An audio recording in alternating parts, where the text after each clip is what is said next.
जर तुम्ही मुख्यमंत्री माझी लाडकी बहीण योजनेचे लाभार्थी असाल तर तुमच्यासाठी एक विशेष बातमी आलेली आहे। एकनाथ शिंदे साहेबांनी घोषणा केली असून रक्षाबंधनाला लाडक्या बहिणींच्या खात्यामध्ये 4,500 रुपयाचा वाढीव हप्ता जमा केला जाणार आहे। महिला व बालविकास मंत्री आदिताई तटकरे यांनी स्पष्ट केलं आहे की यंदाच्या रक्षाबंधनाला डिजिटल व्हॅलिडेशन आणि सर्व्हरच्या क्षमतेनुसार जिल्ह्यांची वर्गवारी करण्यात आली आहे आणि त्यामुळे पहिल्या टप्प्यामध्ये राज्याच्या विशिष्ट भागातील महिलांना प्राधान्य दिले जाणार आहे। सरकारने तब्बल 36,000 कोटी रुपयांहून अधिक निधी मंजूर केला असून एकाच वेळी महाराष्ट्रातील महिलांच्या खात्यावर पैसे सोडत असताना सर्व्हरवर ताण येऊ नये म्हणून डिजिटल फिल्टरिंग सिस्टीम वापरली जात आहे। त्यामुळे तुमच्या जिल्ह्याचं नाव या पहिल्या टप्प्याच्या यादीमध्ये आहे का नाही हे तपासण्यासाठी पुढची 2 मिनिटे लक्षपूर्वक पहा। जर तुमचं खातं सरकारी बँकांमध्ये असेल तर 70% निधी हा बँकांमध्ये वर्ग करण्यात आला आणि खाजगी बँकांमध्ये रक्षाबंधनाच्या दिवशी 30% निधी हा सोडण्यात आला आहे। रक्षाबंधनाच्या दिवशी सकाळी 10 वाजल्यापासून बँकांचे सर्व्हर ॲक्टिव्ह केले जाणार आहेत। तसेच HDFC, ICICI यासारख्या बँकांमध्ये देखील पैसे पाठवले जातील। त्यामुळे लाडक्या बहिणींनो, तुम्हाला देखील रक्षाबंधनाच्या दिवशी 4,500 रुपयाचा लाभ घ्यायचा असेल तर तुमच्या बँक खात्यामध्ये कधी पैसे जमा होणार आहेत हे पहा। कारण RBIच्या बँकिंग स्लॉटनुसार कोणत्या जिल्ह्यामध्ये किती वाजता पैसे जमा होणार आणि कोणत्या बहिणींना 4,500 रुपये मिळणार याचं सर्व परिपत्रक समोर आले आणि त्याचीच माहिती आपण आजच्या व्हिडिओमध्ये घेऊयात। मंत्रालयामध्ये उच्चस्तरीय बैठक पार पडली। त्यावेळी देवेंद्र फडणवीस साहेब आणि एकनाथ शिंदे साहेब यांनी 4,500 रुपयाचा निधी सोडण्यासाठी शिक्कामोर्तब केला।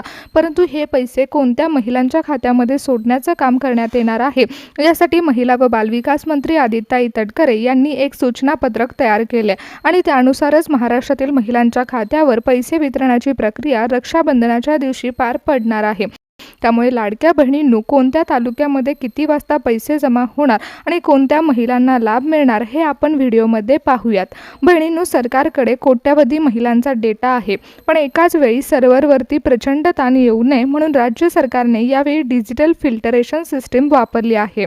मंत्रालयातून मिळालेल्या माहितीनुसार पहिल्या सत्रामध्ये राज्यातील काही विशिष्ट भागांना आणि ठराविक तालुक्यांना ग्रीन सिग्नल देण्यात येणार आहे आणि दुसऱ्या टप्प्यामध्ये मराठवाडा, विदर्भ आणि उत्तर महाराष्ट्रातील उर्वरित जिल्ह्यांसाठी दुपारनंतरचा सत्र ठरवण्यात आले।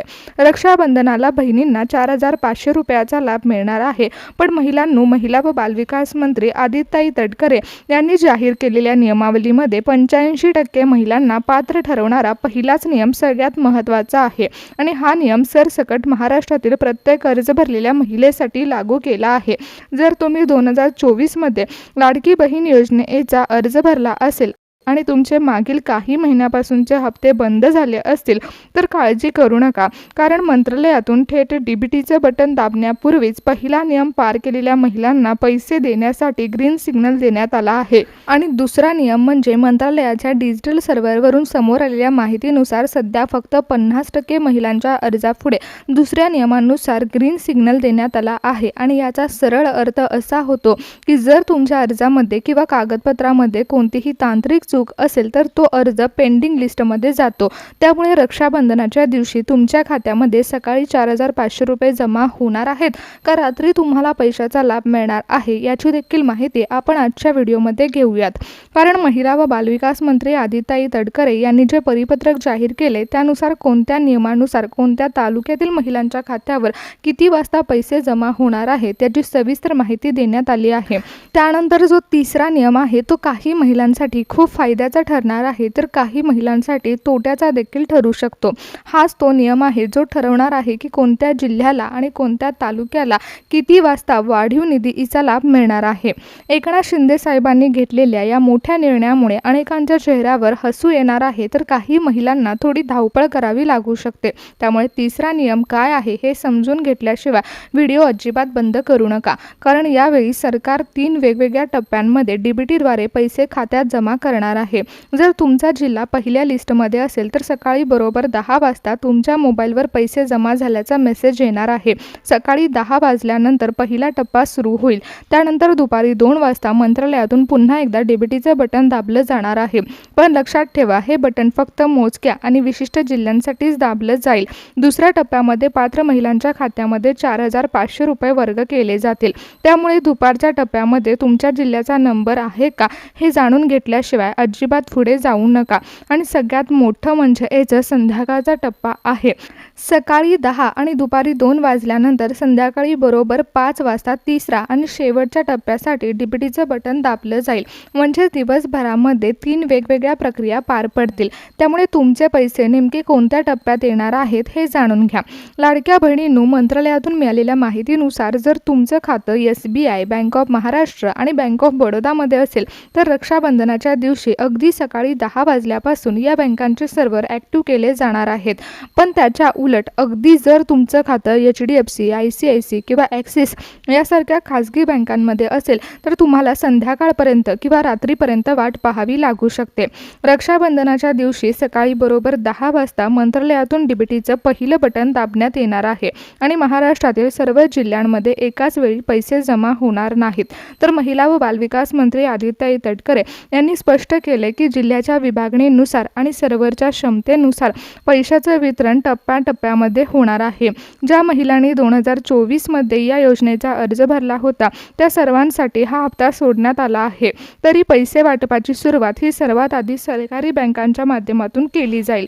त्यानंतर खाजगी बँकांमध्ये सर्व्हर ॲक्टिव्ह होतील. पण यामध्ये सगळ्यात मोठा अडथळा ठरणार आहे तो म्हणजेच EKYCचा. म्हणजेच काही महिलांनी EKYCची अट लावण्यात आली होती तर काही महिलांचे अर्ज सरसकट पात्र ठरवण्यात आले आहेत.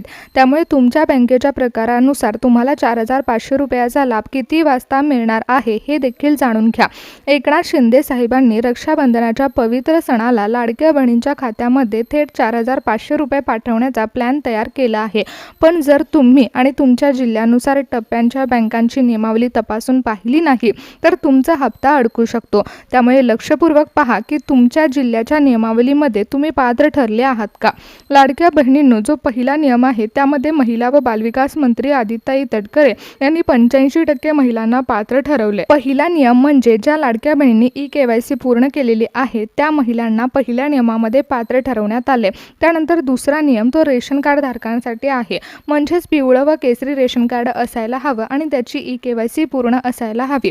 त्यानंतर तिसरा नियम तो म्हणजे लाडक्या बहिणींनो, तुमचं उत्पन्न हे 2.5 लाखापेक्षा कमी असायला हवं आणि ज्या महिलांचं उत्पन्न 2.5 लाखापेक्षा कमी आहे त्यांना 4,500 रुपयाचा लाभ दिला जाणार आहे.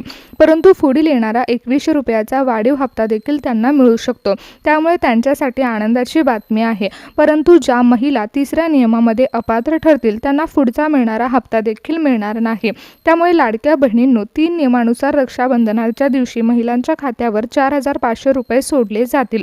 सरकारी बँकांच्या 70% निधीपैकी SBIच्या बँकेमध्ये निधी सोडला जाईल आणि रक्षाबंधनाच्या दिवशी सकाळी 10 वाजल्यापासून या बँकांचे सर्व्हर ॲक्टिव्ह केले जातील. महाराष्ट्रातील बँक ऑफ महाराष्ट्र बँकेमध्ये देखील रक्षाबंधनाच्या निमित्त महिला व बालविकास मंत्र्याच्या आदेशानुसार बँकांच्या सर्व्हरवरून पहिल्या सत्रामध्ये निधी वितरित केला जाणार आहे. Central bank of India DBT प्रणालीशी जोडलेल्या बँकेच्या खात्यावर डिजिटल फिल्टरिंग करून योग्य लाभार्थ्याची निवड केली जाईल आणि रक्षाबंधनाच्या दिवशी सकाळी 10 वाजल्यापासून संध्याकाळपर्यंत पंजाब नॅशनल बँक या राष्ट्रीयकृत बँकांपैकी एक बँक असलेल्या PNB बँकेच्या माध्यमातून मंत्रालयाच्या मुख्य डीबीटी सर्व्हरवरून थेट पैसे वितरणाचं काम सुरू केलं जाणार आहे. ज्या महिलांचे बँक डिटेल्स आणि रेशन कार्ड अचूक असेल त्यांना या बँकेच्या माध्यमातून पहिल्याच टप्प्यामध्ये मोठा दिलासा मिळणार आहे.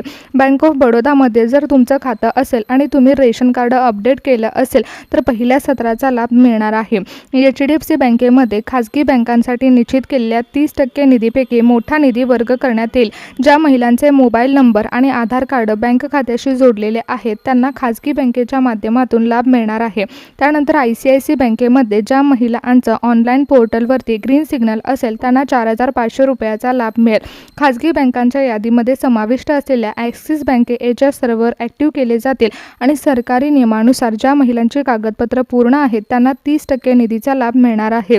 डिजिटल आणि वेगवान पद्धतीनं कोटक महिंद्रा बँकेमध्ये 4,500 रुपयाचं वितरण होईल. पारदर्शक डिजिटल ट्रान्झॅक्शनसाठी IDFC बँकेमध्ये 30% निधीचं वितरण केलं जाणार आहे. रक्षाबंधनाच्या दिवशी डीबीटीचं बटन दाबल्यानंतर पहिल्या सत्रामध्ये युनियन बँक ऑफ इंडियाच्या माध्यमातून निधी वितरित केला जाईल.